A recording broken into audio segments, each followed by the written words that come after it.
Welcome to It's Your Date with Destiny with Apostle Vivian and Pastor Jemma Duncan of Divine Destiny Worship Center in Diego Martin. For the next 30 minutes, join us as we take you on a journey of maximizing your potential and realizing your goals through Jesus Christ.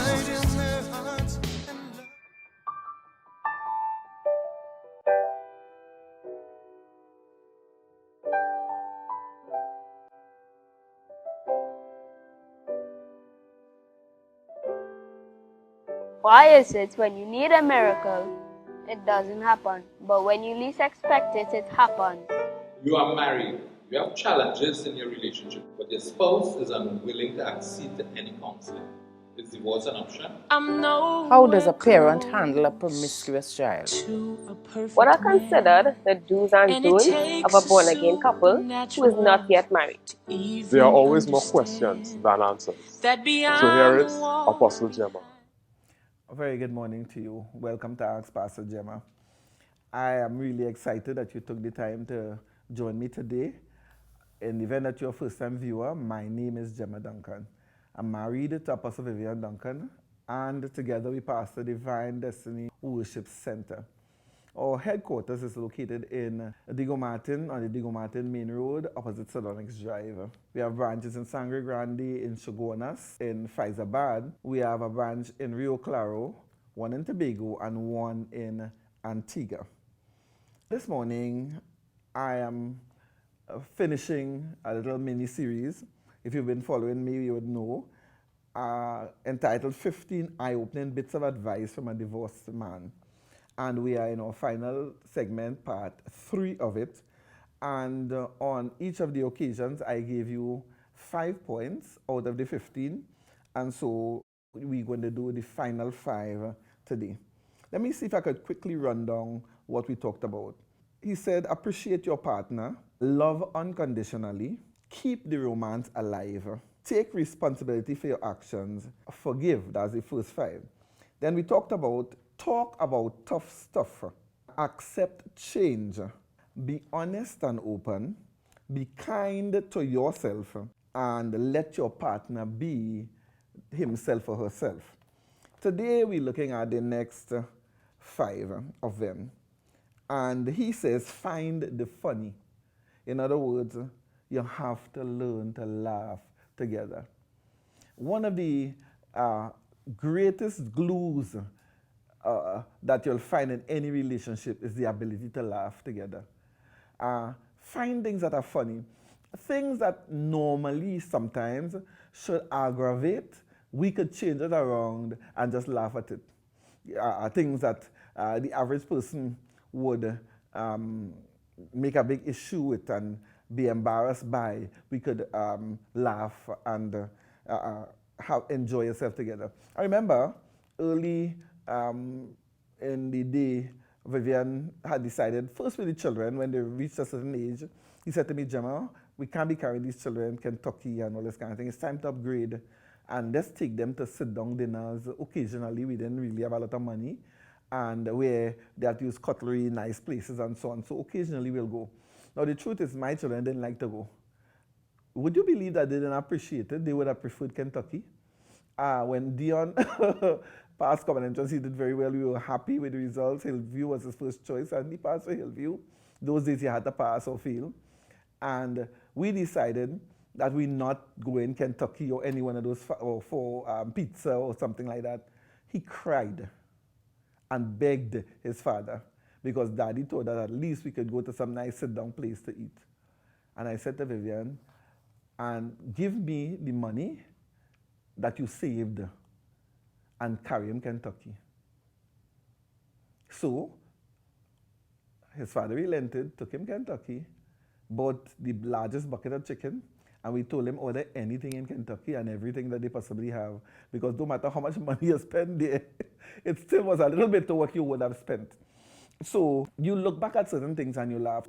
In our foray into high dining, because I mean, if you know Vivian, he'll laugh and tell you they used to use spoon, and when the pastor's children went out for dinner, they were the only ones who couldn't eat because they didn't know how to use knife and fork. So here we are, And he says, times change, let's go to these places. And we didn't have the wisdom before to kind of read up in advance. And you go to really like a 5-course meals and so on, it could confuse you, right? I didn't even know that there was a special fork for fish. And I didn't know after you use the fish course, you have to cleanse the palate before you go to the next course. Afterwards, you learn. And so sometimes he would use the wrong fork. Well, I guess 2 of us, it happens to us. And we would have a big laugh. And I would say to him, the kind of money we paying for this meal, it's okay to use the wrong fork. When you have the next course, the waiter will just give you the correct fork. And they'll just come and smile, and they will give you the fork for the next meal. What is the big thing? Do you know that there are people, I've had a couple who, big quarreling because you're so embarrassed because the one partner used the wrong fork. Forget it. For that kind of money, just laugh.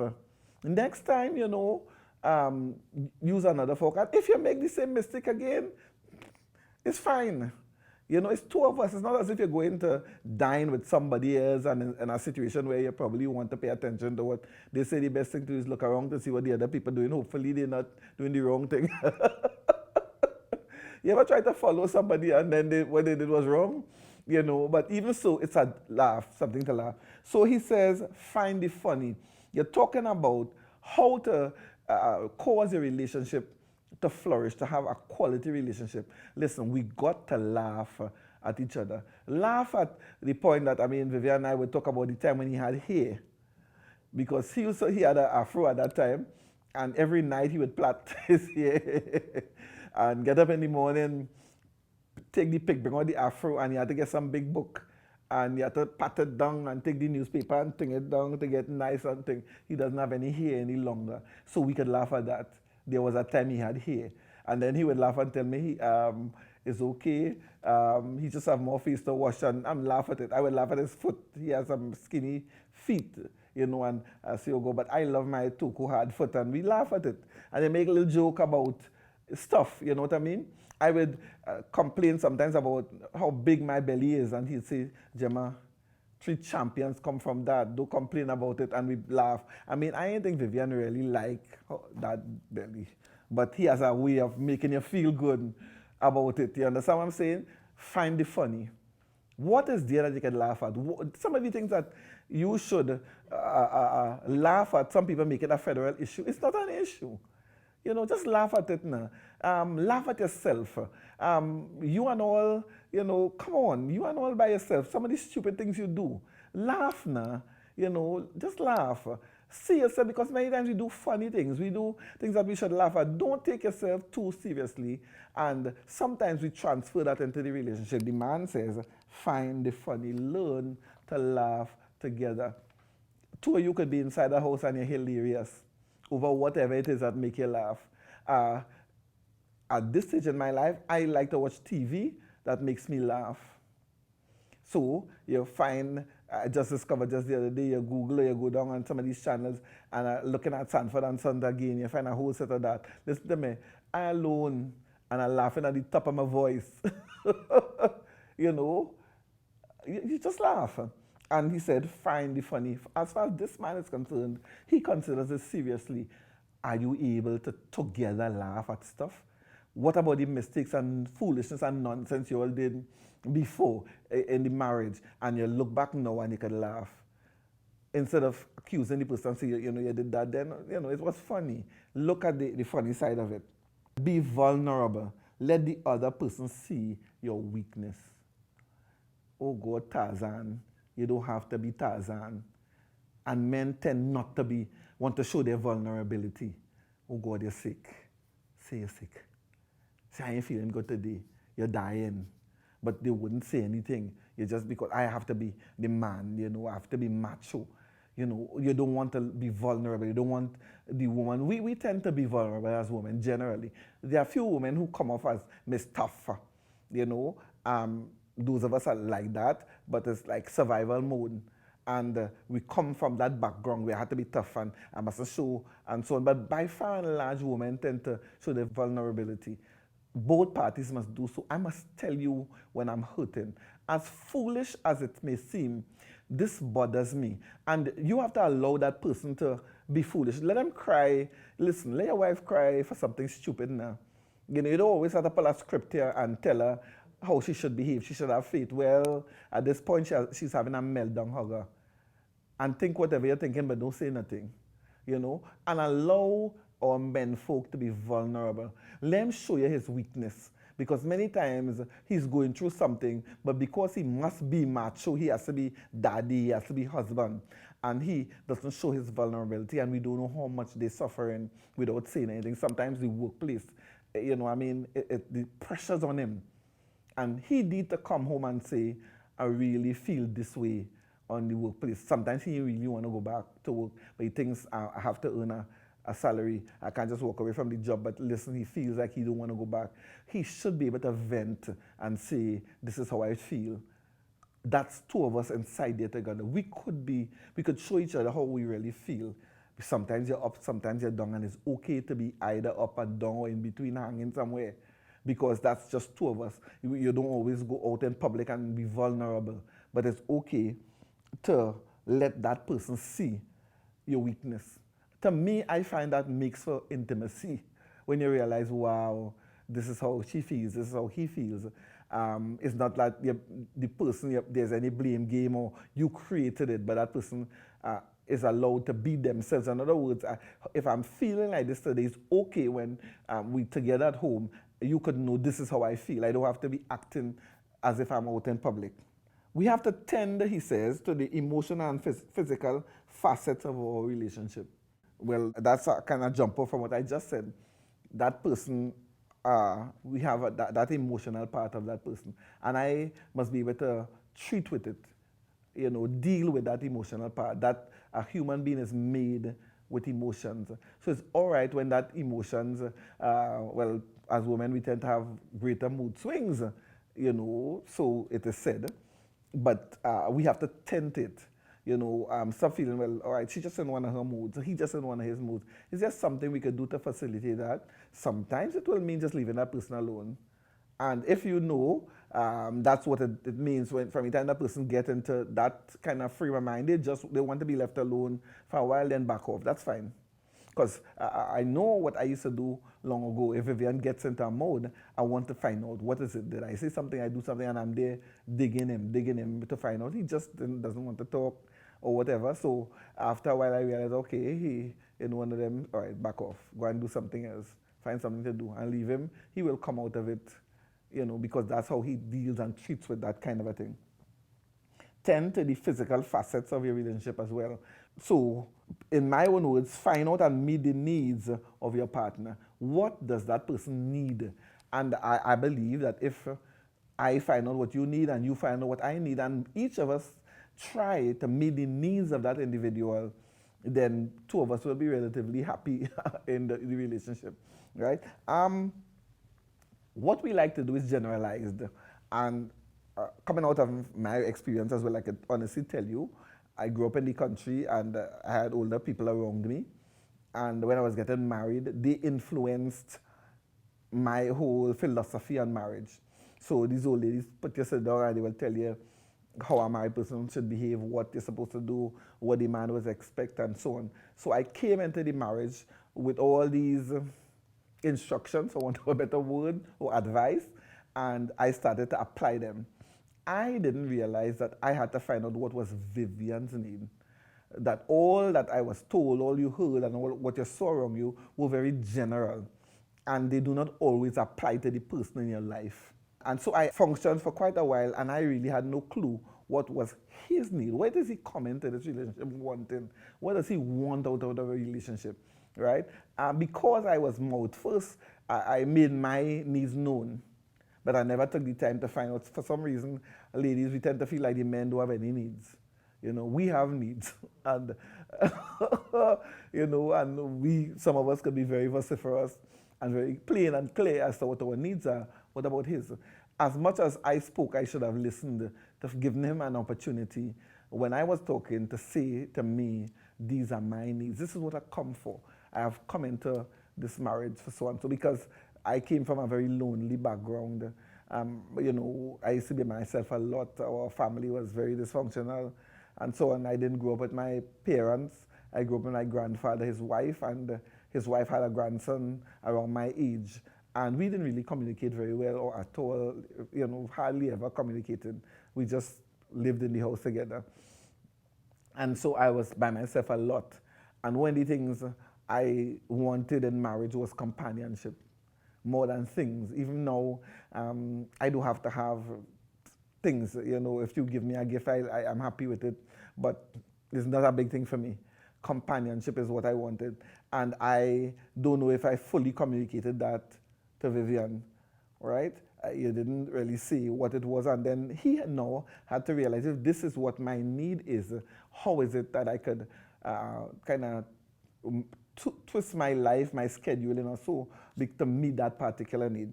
So we have to tend to the emotional and physical facets of a relationship. Find out what meets the need of that particular individual. We coming down, it says keep falling in love. Seasons change, people change. Fall in love with a new person in the new season. So it seems as though this falling in love thing is not something for just when you met.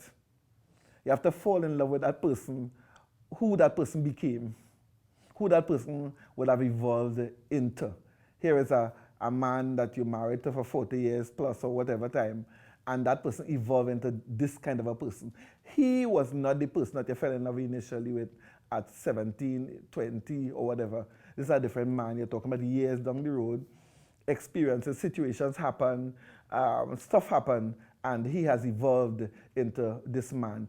I must learn to fall in love with that man in the season that he's in at now. No, that's something I have to learn, right?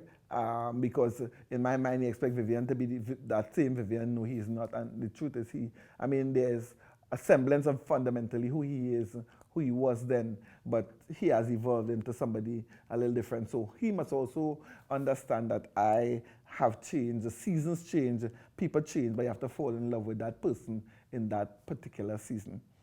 And lastly, he says, love it all. Love the good, love the bad, love the ups, love the downs, love the failures, love the achievements. Wow.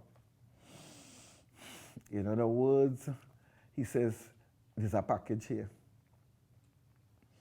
And as I told a couple before they got married, before they got married, they had a lot of adjustments to make because of a number of things logistically that they had to treat with.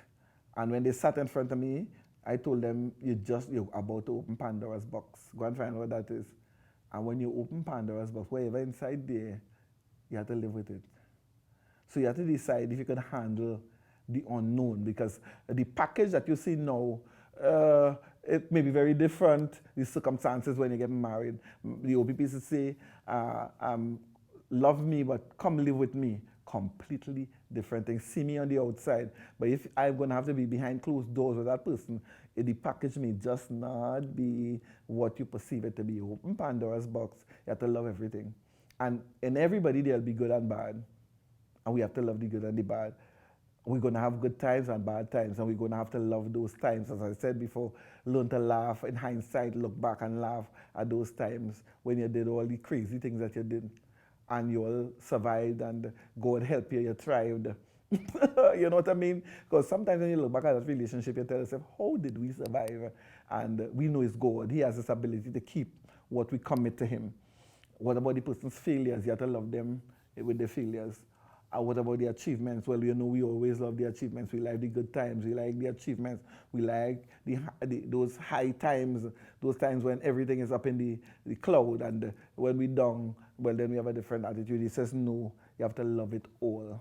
No, looking at this gentleman, I presume he probably speaks to people, right? And he needs to sit down with us, not just young couples, but people, and say, if I had known these things, if I had put these things into place, my relationship would have been very different today. I probably would have been still married.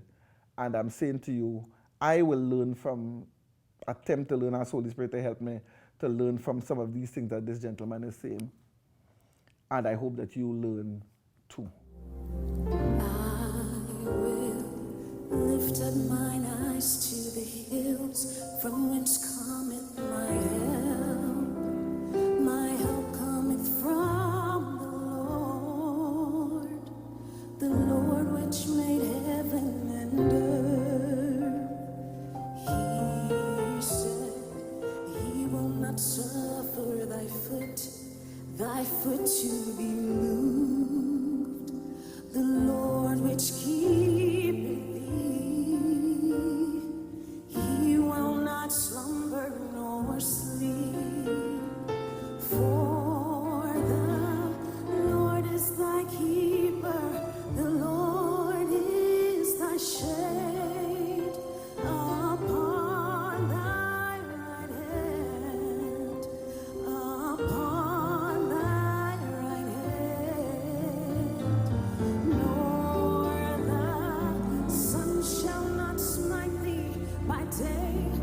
the moon by night.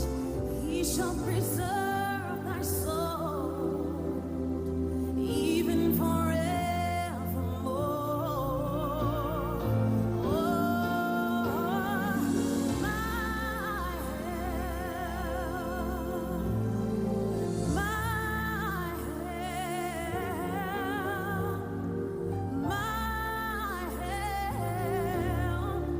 all of my help cometh from the Lord.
A pleasant good morning to you.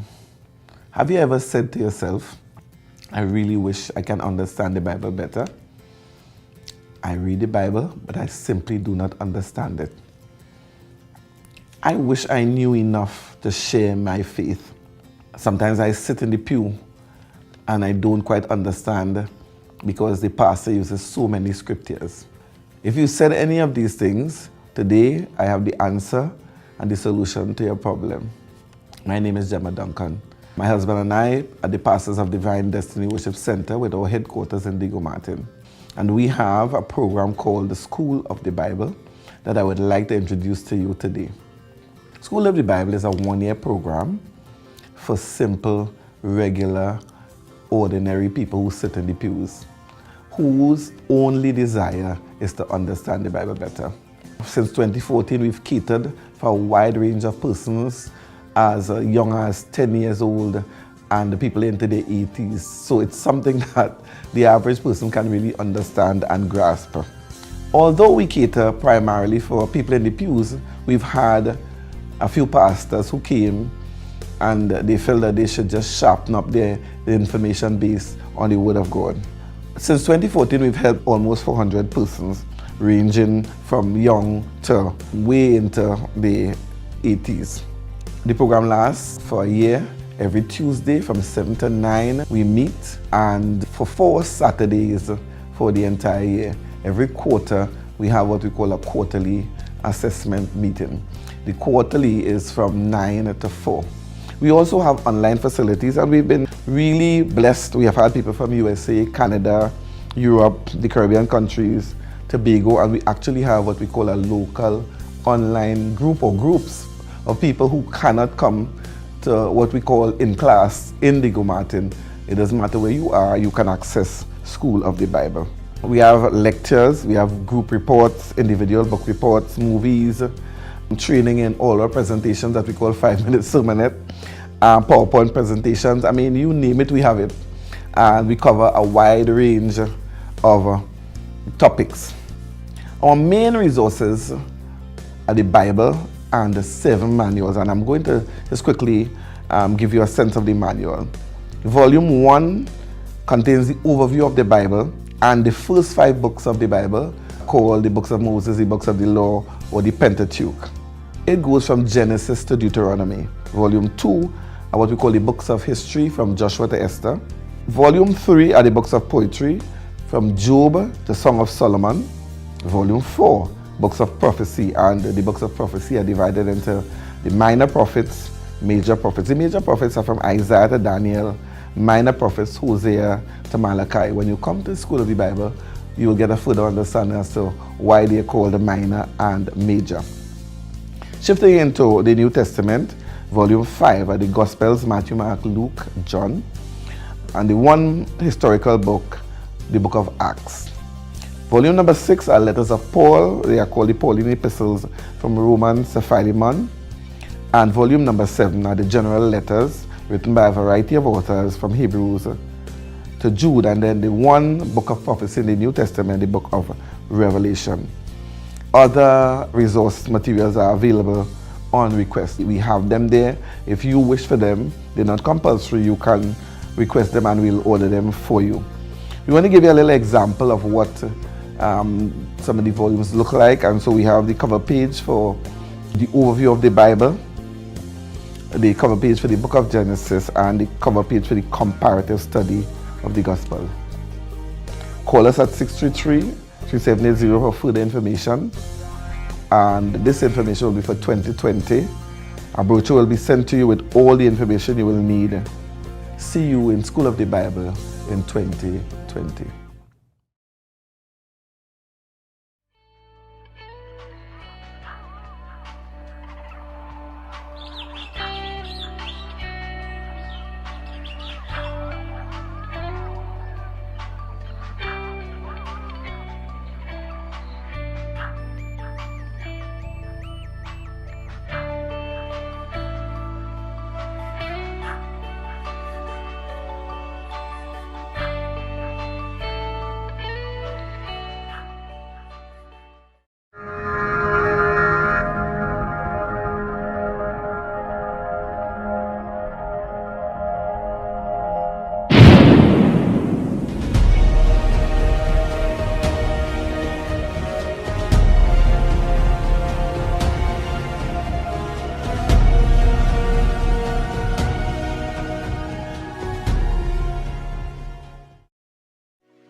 I don't want you to ever forget what Jesus says. He says, I am the way, the truth, and the life. No man comes to the Father except by me. God bless you real good.